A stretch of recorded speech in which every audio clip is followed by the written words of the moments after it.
नमस्कार. श्री स्वामी समर्थ.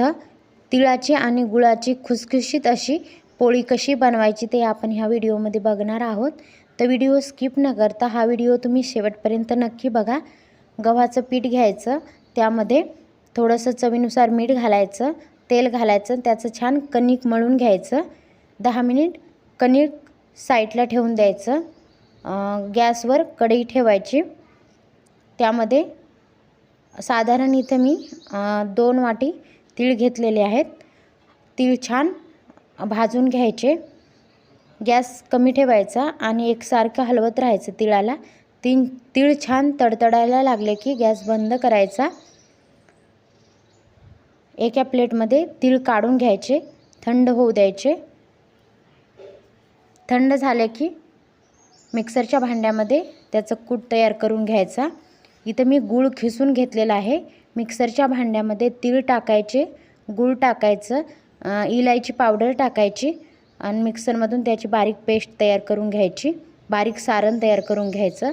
सारण एकसारखं हलवत मिक्स करून घ्यायचं. त्याचे गोळे तयार करून घ्यायचे.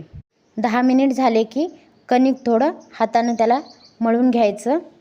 कणकेचा थोडासा गोळा घ्यायचा, लाटून घ्यायचा. त्यामध्ये आपण जे सारण केलेलं आहे ना तिळाचं, ते सारण घालायचं. वरून तसेच एक लाटी करून पुन्हा वरून त्यावर एक लाटी करून टाकायची आणि त्याची एकसारखी अशी गोल पोळी करून घ्यायची. व्हिडिओमध्ये दिसत आहे तशी अगदी त्याचप्रमाणे पोळी लाटून घ्यायची. या पद्धतीने पोळी बनवली ना तर फुटत पण नाही. तशीच एक दुसरी पद्धत तुम्हाला सांगते पोळी बनवण्याची. कणिक घ्यायचं, लाटण्यानं थोडंसं लाटून घ्यायचं. हातामध्ये आपण पुरणाची पोळी कशी बनवतो अगदी तसंच त्याचं गोल करायचं. त्यामध्ये सारण घालायचं आणि त्याची लाटी तयार करून घ्यायची. त्याच पद्धतीने त्याची पोळी लाटून घ्यायची.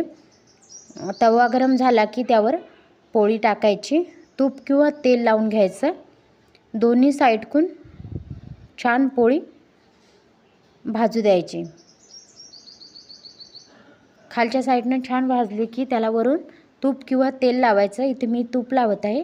आपल्या आवडीनुसार तूप किंवा तेल लावायचं. पोळीला तूप छान लावून घ्यायचं. उलटण्यानं पोळी पलटी करायची. दोन्ही साईडकून त्याला छान तूप लावून घ्यायचं. व्हिडिओमध्ये दिसते अगदी त्याचप्रमाणे बघू शकता. आपली ती पोळी टम्म फुगलेली आहे. या पद्धतीने जर पोळी बनवली ना फुटत नाही. अगदी याच पद्धतीने सगळ्या पोळ्या आपल्या बनवून घ्यायच्या. व्हिडिओमध्ये दिसत आहे ना अगदी त्याचप्रमाणे बनवून घ्यायच्या. तीळ खाल्ल्याचे किती फायदे आहेत ते तर सर्वांनाच माहिती आहेत.